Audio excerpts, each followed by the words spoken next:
వారు మొదటి నుంచి ఎందుకో తెలంగాణ పట్ల వివక్ష కాదు కక్ష చూపిస్తున్నట్టుగా అనిపిస్తుంది.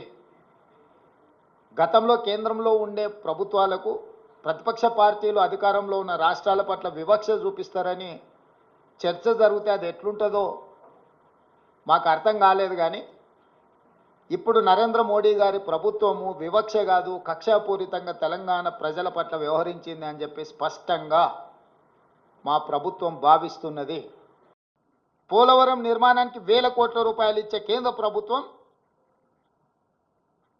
ఎందుకు పాలమూరు రంగారెడ్డి ఎత్తిపోతలకు కేంద్ర ప్రభుత్వం ఆర్థిక సహాయం చేయనంటుంది?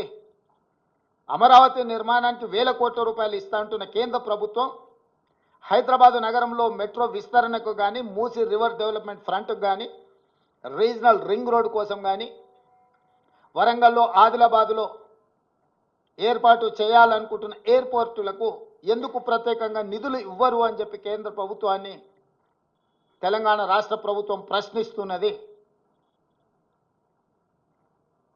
పెద్దన్నగా మేము భావిస్తుంటే మీరు దుర్మార్గంగా వ్యవహరిస్తున్నారు.